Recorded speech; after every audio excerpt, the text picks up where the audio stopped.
আমার সকলের পক্ষ থেকে ওই ব্যক্তি বা ওই কয়েকজন ব্যক্তি আমার আপনার জিম্মাদারি তারা আদায় করে দিল, ঠিক কিনা বলেন?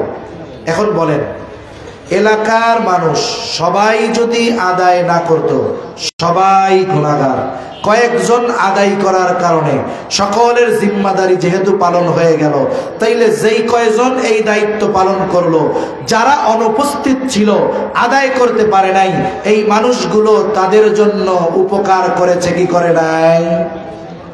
তার মানে সবাই যদি আদায় না করতো সবাই গুনাহগার হতো। ওই কয়জন আদায় করার কারণে বাকি মানুষগুলো গুনার থেকে বেঁচে গেল। এই দৃষ্টিকোণ থেকে এরা আমাদের কল্যাণকামী। এখন আসুন, এই যে মাদ্রাসা দেখতেছেন, দয়ামির মাদ্রাসা বলেন, গওহরপুর মাদ্রাসা বলেন, এই মাদ্রাসাগুলো এই যে ইলমে দ্বীনের যেই ফরজে কিফায়ার যেই স্তর আমাদের উপরে অর্জন করা জরুরি ছিল, কিন্তু কিছু মানুষ অর্জন করলে এটা আদায় হয়ে যাবে। আমার তো সময় নাই, আমার সুযোগ নাই, আমি চাকরিতে ব্যস্ত, কিন্তু আমার এলাকার কিছু সন্তান, কিছু অভিভাবক সন্তানদের মাদ্রাসায় দিয়েছে, যাও তোমরা হাফেজ হবা, তোমরা আলেম হবা, তোমরা মুফতি হবা, তোমরা মুহাদ্দিস হবা, তোমরা তাখাসসুস ফিল হাদিস, তোমরা হাদিসের উপরে গবেষণা করবা, তোমরা বড় বড় আলেম হবা।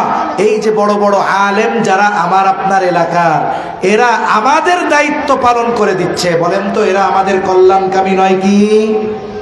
এজন্য উচিত, এরা যেহেতু আমাদের কল্যাণকামী, এদের দিকে আমাদের সম্মানের নজর রাখা, এদের সাথে আমাদের সদাচরণ করা, এদের সাথে আমাদের ভালো রাখা। আর যেই প্রতিষ্ঠানগুলো এই দায়িত্ব পালনের জিম্মাদারি নিয়েছে, এই প্রতিষ্ঠানগুলোকে জীবন দিয়ে হলেও মহব্বত করা, ঠিক কিনা বলেন? মনে রাখবেন, স্বাধীনতা পরবর্তীকালীন সময় থেকে নিয়ে উলামা ইকরামের যেই অবদান এই দেশ গঠনে, এই দেশের মানুষের কল্যাণে আমরা দেখে আসতেছি, বারবার বারবার বারবার উলামা ইকরামের এই অবদানকে ধামাচাপা দেওয়ার অপচেষ্টা করা হচ্ছে, ঠিক কিনা বলেন? আমরা সর্বশেষ এই বিষয়টা নিয়ে প্রচন্ড ব্যথিত হয়েছি যে এই যে জুলাই বিপ্লব গেল, এখানে হাজারো শহীদের ভিড়ে আমাদের তালিবুল ইলম, মাদ্রাসার ছাত্র উলামা ইকরাম, এক দুইজন নয়, 70-এর অধিক উলামা ইকরাম তালিবুল ইলম জীবন উৎসর্গ করেছে। কিন্তু আফসোস, নতুন পাঠ্যপুস্তকের মধ্যে উলামা ইকরামের এই অবদানের কোনো কথাই উল্লেখ না করে তাদের এই অবদানকে আবারও ধামাচাপা দেওয়ার অপচেষ্টা চলতেছে, ঠিক কিনা বলেন? সেজন্য মনে রাখতে হবে, উলামা ইকরামকে বাদ দিয়ে একটা সুস্থ জাতি, একটা সমৃদ্ধশালী শক্তিশালী দেশ গঠন এটা অসম্ভব, মনে রাখতে হবে। এজন্য উলামা ইকরামকে মাইনাস করে এই বাংলাদেশে শান্তি প্রতিষ্ঠা সম্ভব নয়। এখন আমি আমার মূল আলোচনা যেটা, এটা প্রাসঙ্গিক কথায় গেলাম। মূল আলোচনা হলো, আমরা সকলে চাই সম্মানিত হতে। দুনিয়ার মানুষ আমাকে সম্মান যদিও করে, আল্লাহর কাছে যদি আমি আপনি সম্মানিত না হতে পারি, এই সম্মান আসল সম্মান নয়, বরং আল্লাহর কাছে যারা সম্মানিত হতে পেরেছে এরাই প্রকৃত সম্মানী, ঠিক কিনা বলেন? এজন্য আল্লাহ রাব্বুল আলামিন এই আয়াতের আলোকে আল্লাহ তাআলা দুইটি নীতিমালা দিয়ে দিয়েছেন। এক নাম্বার, ইমানদার হতে হবে, ঈমান আনতে হবে। সাথে সাথে 2 নাম্বার, আল্লাহ যদি দয়া করে ইলমের মতো বরকত আমাদের দান করে, ইলমের মতো দৌলত আল্লাহ যাদের দান করেছে, বলে এই 2 গুণে গুণান্বিত মানুষ, এদের সম্মান আল্লাহ তাআলা সমুন্নত করে দিয়েছে, এদের মর্যাদা আল্লাহ তাআলা বাড়ায় দিবেন।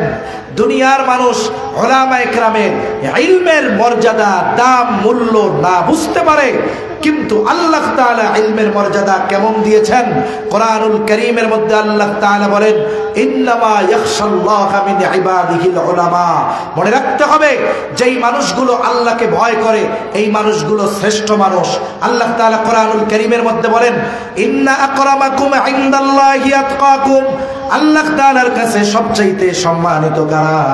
বলা যারা বেশি আল্লাহ তাআলাকে ভয় করে।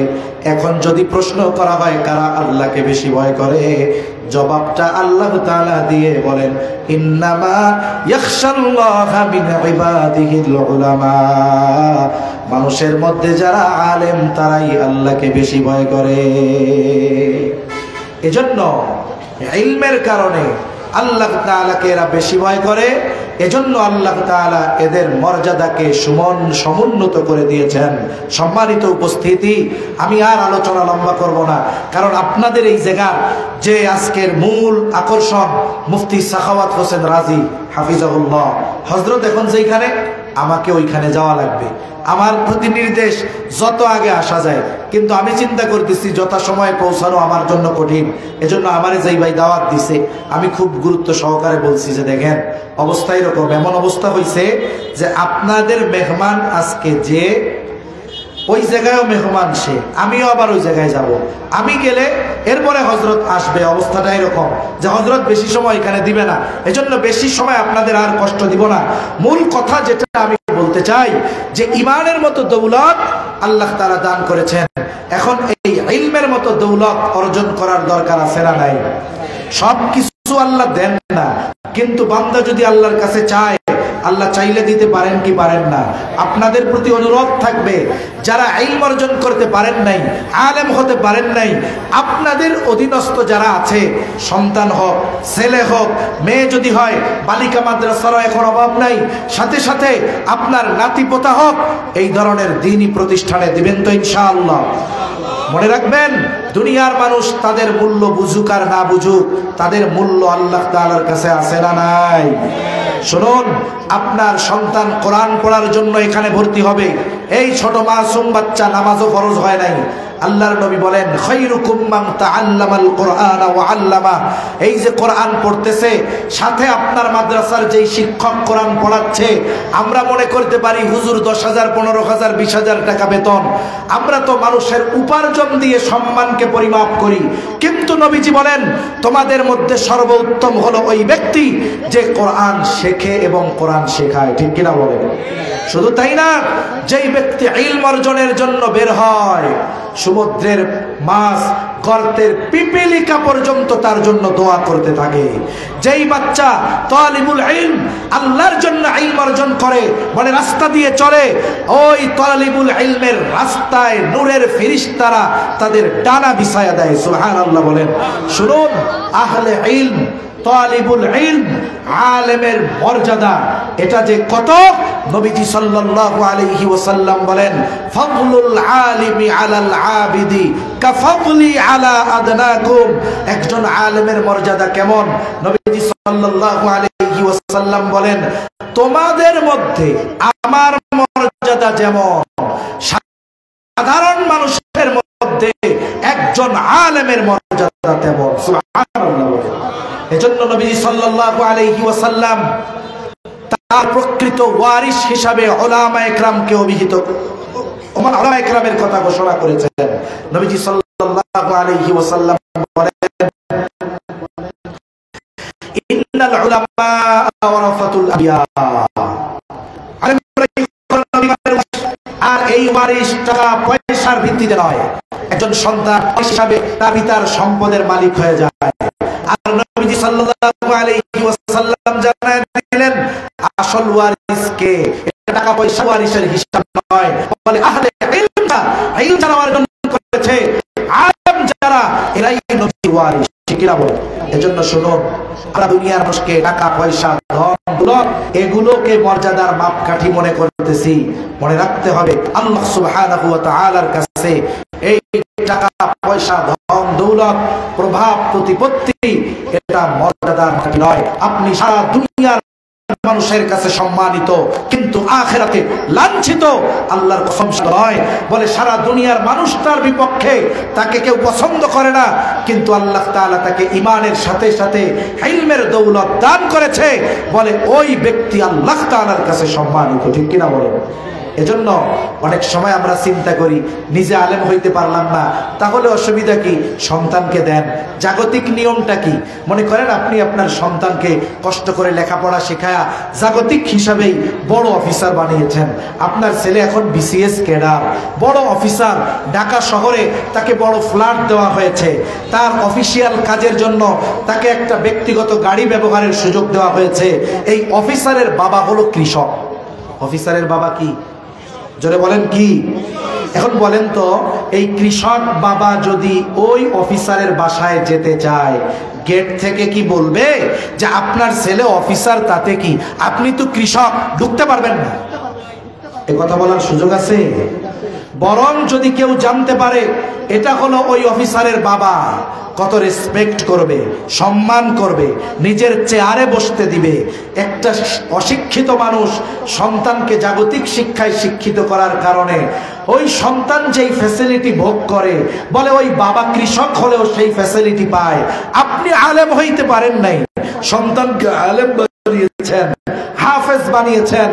আরে আপনার সন্তান আখিরাতে সম্মানিত, বলে আপনার যদি আমল কম থাকে ওই সন্তানের কারণে, আপনি আপনার সন্তান আলেম বানানোর কারণে কিয়ামতের দিন সন্তান যে ফ্যাসিলিটি ভোগ করবে, ওই সাধারণ বাবাও সেই ফ্যাসিলিটি ভোগ করবে। ঠিক কিনা বলেন?